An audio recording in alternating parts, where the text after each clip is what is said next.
viewers, and welcome to the latest episode of The Huddle. I'm Las Vegas correspondent Brian Joseph, and I'm here today with John Schadler, the Executive Director of Monogram, a luxury lifestyle marketing agency. John, thank you for joining us. Of course, good to be here. I wanted to start by asking, what's your background and how did the journey you were on eventually bring you to Monogram? Well, I pretty much spent my entire career in hospitality marketing on the hospitality side of marketing. And I actually started as a young art director in New York City. One of our first accounts that I worked on was actually with Steve Wynn. And in those days, he was about to launch the Golden Nugget in Atlantic City. And I immediately got thrown into that world of gaming and hospitality at a time. You know, with New Jersey being the second major U.S. jurisdiction, it was kind of a gold rush, and ended up developing a relationship with Steve. Whenever he was in New York and needed to see his advertising work, he asked for me to come by and show it to him. We developed a great rapport and ended up going to work for him as his director of advertising. And that continued on for 15 years. I moved to Las Vegas right prior to a year and a half prior to the opening of the Mirage. And that led to obviously Treasure Island and then Bellagio. So I spent about 15 years ultimately as his head of marketing. What was the most memorable about that time in your career, working on, the campaigns and branch launches of the Mirage, Treasure Island, and the Bellagio? Yeah, I think those days were heady. We were kind of doing things that nobody had ever done before. Steve obviously had amazing bravado and everything from the Golden Nugget days with the signing of Frank Sinatra to not only perform in the hotels, but to appear in TV spots was kind of revolutionary and an extraordinary experience. So I had the opportunity to work with Sinatra, and that led to TV commercials we did with Kenny Rogers and Dolly Parton and Paul Anka. And so, I got an amazing education pretty much overnight in the whole world of celebrity endorsement of Vegas, and sort of we kind of were creating a new generation of marketing for casinos and for gaming. That then led to the Mirage, which was, as everyone knows, really changed the face of Las Vegas. And, everything that we were doing in those days was kind of breaking the rules. The goal at the time was really to kind of shift the emphasis away from the traditional way you approached marketing in the gaming business. And we were really focused at that time on establishing a brand and not only building this revolutionary resort in Las Vegas, but basically changing the face of Las Vegas into more of a sophisticated resort destination where gaming was a component, and still in those days a critically important component, but it wasn't the only thing that the experience was about. So Steve was very dedicated to creating something that had never been done on the Strip before. So those days were really extraordinary. We ran a launch campaign that was international. We knew that in those days the price tag on the property was $600 million, which today sort of pales, but in those days was the most I think anybody had ever spent on a resort destination anywhere. And so we knew that we needed to not only attract a new audience of customer domestically, but we needed to also attract an international customer, both on the gaming side and on the tourist side. So we ran television spots across the country, but also in Hong Kong and Singapore and Malaysia and all over Asia, in Mexico, in Canada, in Europe.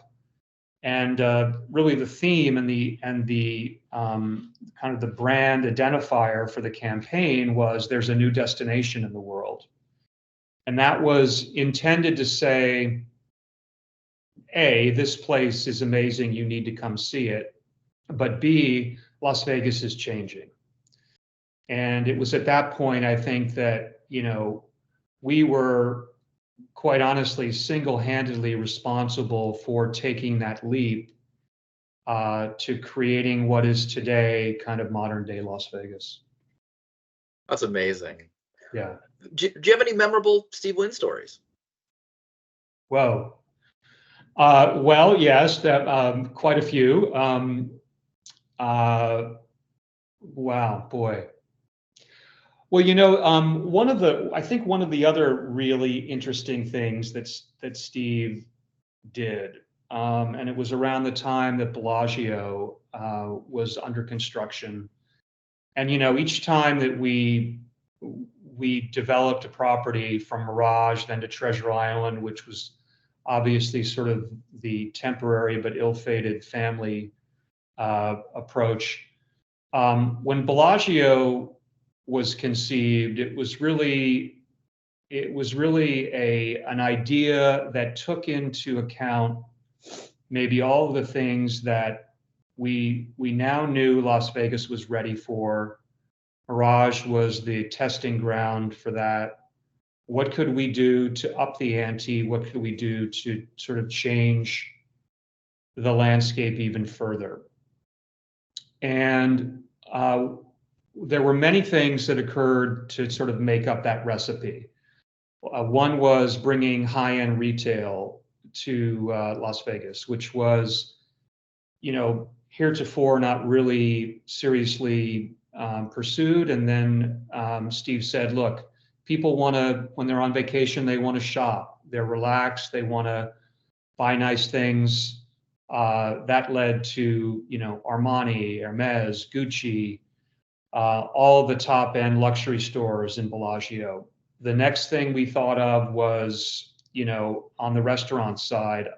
Up until that point, Wolfgang Puck was really the only celebrity chef in Las Vegas. So let's up that ante.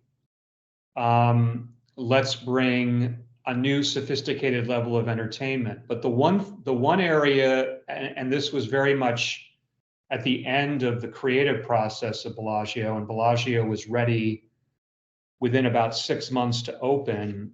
Steve called a bunch of us to dinner one night out at Shadow Creek, and he was sort of talking about what's the last element that we could create that would really kind of fill out the full complement of offerings. And it was his opinion that fine art was something that was missing from Las Vegas. And, we had the Dale Chihuly ceiling in Bellagio that had been commissioned. And I think that spurred on a lot of concepting on what else we could do. And so we left the dinner that evening after having spoken about it, and maybe we should buy some art, maybe we should get a famous painting. And no one really took it super seriously until about 3 months later, and I got a call from Steve to come down to his office, and I arrive, and there's an engineering crew unpacking wooden crates of paintings and of sculptures. And as I saw these paintings emerge from these crates, I realized that I was looking at Picasso, Degas, Renoir, Jackson Pollock, Andy Warhol, Giacometti sculptures, and I was an art history major. So for me, this was beyond belief. And there they were. Steve had made the bold bet, several $100 million worth of modern art, impressionist masterpieces that graced the gallery at Bellagio for years and became a overnight sensation and attraction. And so I think, that was a incredibly memorable moment. I then was sent to Milan to print an art book of the collection, which was another memorable time. So yeah, the stories are pretty endless, but that was a highlight for sure. You mentioned Wolfgang Puck. You've also handled marketing not just for hospitality brands, but for restaurant chains, big restaurant chains. How is marketing different for restaurants as opposed to hotels and casinos? Well, I think obviously, there are tactics which are deployed in different verticals, be it food and beverage, be it hospitality, be it gaming, and these are maybe specific to those industries. But I think I've always been a big believer, and I think a lot of this I learned from Steve actually, is that brand comes first, and developing the ethos and the personality and the true authentic brand underpinnings, to be able to dissect that and to be able to pull that out of a product is really the most critical thing you can do. The tactics are, I don't want to say they're easy, but they're more formulaic and they're more maybe somewhat scientific, be it digital marketing, social, even traditional marketing in TV and print and out of home. But I think there's a lot of similarity, and that similarity is rooted in developing that core human truth about what a brand stands for. So there are differences. Yes, there are ways to attack marketing assignments that are in different industries that maybe emphasize social or emphasize digital media, emphasize television. But for the most part, they're all rooted in a sound, strong brand. Tell us about Monogram. You're a marketing agency. What sets you guys apart?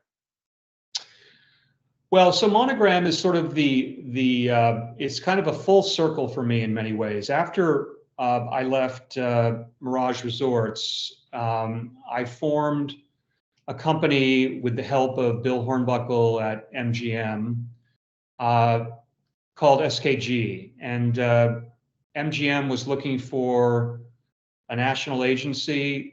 Bill and I had a great relationship over the years when he was at Mirage, and he offered me the opportunity to start a firm, which I was thrilled about, and did that with a partner, Jerry Kramer, and he and I built the business over a 20-year period to really based in Vegas and really focusing on gaming, hospitality, entertainment, what we called leisure lifestyle marketing clients. We had brands all over the world, became very well known for launching properties, be it Borgata in Atlantic City, City Center in Las Vegas, Aria, Vidara, Mandarin, Planet Hollywood on the Strip, Galaxy Macau in China, Baha Mar in the Caribbean. So we were really well known for our expertise in that hospitality and gaming vertical. After about 20 years, I decided that it was time to step back, and I was tired, and I had gotten very, very entrenched in operations, had sort of lost touch with my love for creative and for strategy, and had the opportunity to merge the company with the Harkey Group out of Phoenix, which has been a great relationship, and that's been 5 years. But what happened there was that the Harkey Group, as more of a generalist firm with accounts in many different areas, while we still had a discipline in hospitality and travel, we had lost things had gotten a little diluted. So about a year ago, we started talking about getting back to the roots of SKG. And what if we were to do a spin-off of the Harkey Group that really got back to that specialized singular focus in hospitality, luxury lifestyle marketing, gaming, and entertainment. And so Monogram is really a result of that idea. And it was really rooted in this thought that today, with marketing the way it is, clients are really looking for specialists. They're looking for people who they don't have to educate about their businesses. Agencies are very often, it can take a year for the best advertising agency to get entrenched in a company's business and the inner workings of that industry. And to be able to understand going in the ins and outs of the gaming business, as an example, in that many of us at Monogram have been on both the agency side and on the client side. So there's an innate understanding of what it takes, what it's like to sit in the chair of a chief marketing officer and a CEO every day. And so that's really served us well, to be able to say, not only do we have a great creative team, a great strategy team, an awesome media team, we're very, very well known for our design sensibility, our graphic design approach to things. But we understand what it takes to run a hotel, to run a gaming enterprise, to launch a restaurant, and we tend to also do that more at the high-end level, at the luxury level. So that's really how Monogram was born, and we've been at it now for a month, and already seeing the fruits of that offering. You mentioned your specialty in luxury. Luxury can mean different things to different people. How do you tell the luxury story in such a way that it can appeal to the widest possible audience? Well, sometimes the goal is not to necessarily appeal to the widest audience. But I think, to your question, there's a new sort of definition of luxury, and a new sort of definition of what I might call, or a new sort of category, which I might call accessible luxury. And that is that, luxury for so long has been identified with,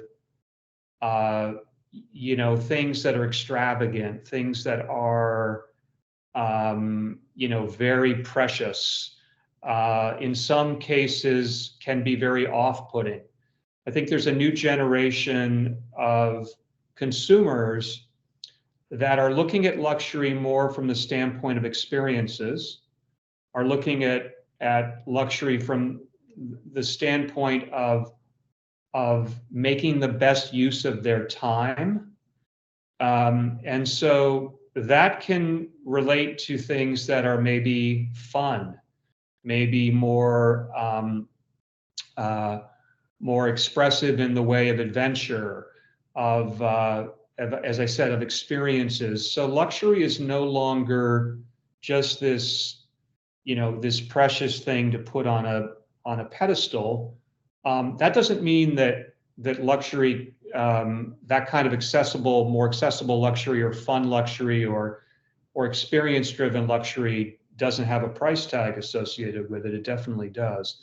But I think the definition of luxury has changed a lot and is evolving a lot. I think COVID had a lot to do with that. I think that it's just a sort of a natural evolution, though, of how people have come to value their time and not necessarily accumulating stuff as much as accumulating experiences or having experiences.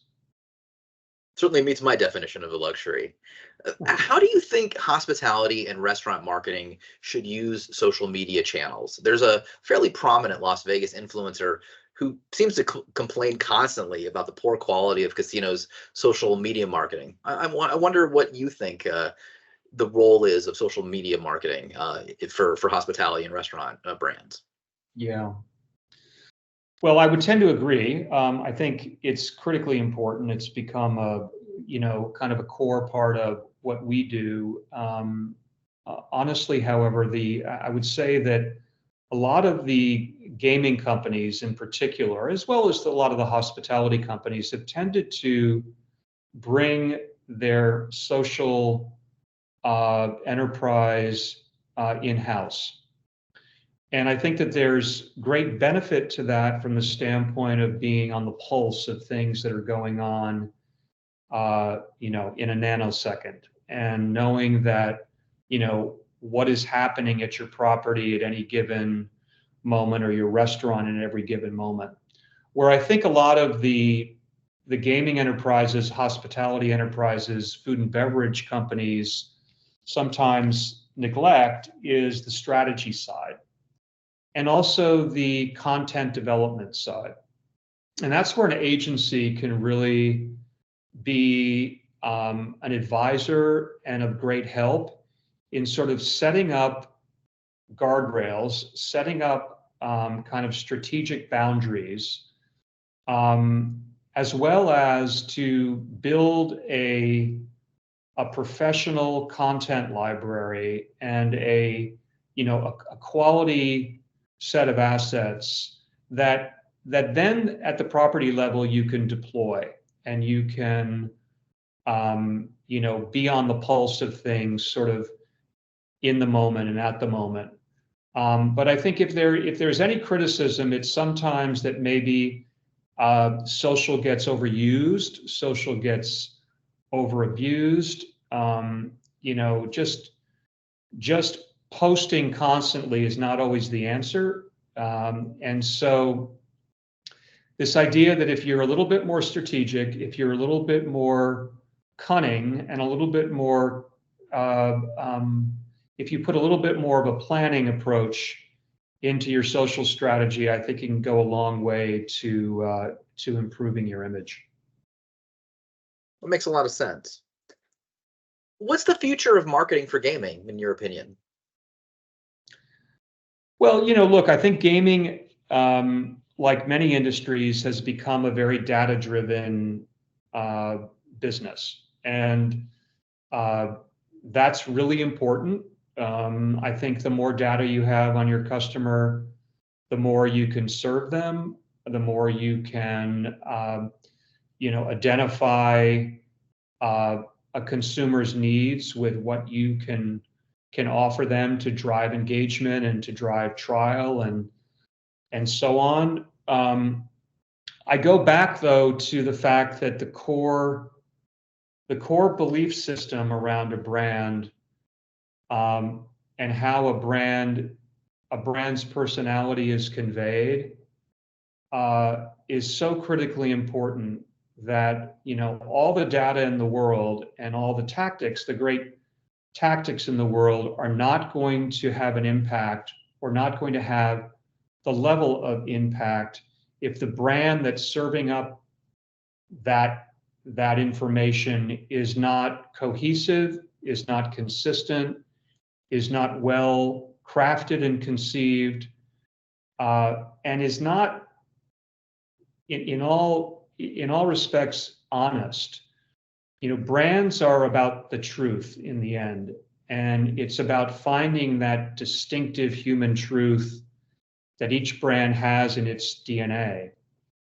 And so I think as much as technology has changed things, as much as data-driven marketing has become kind of the approach and the mantra, at the base of things, brand is still where it all begins. Well, thank you, John, for your time. It's been a pleasure speaking with you. Oh, my pleasure, Brian. Thanks very much.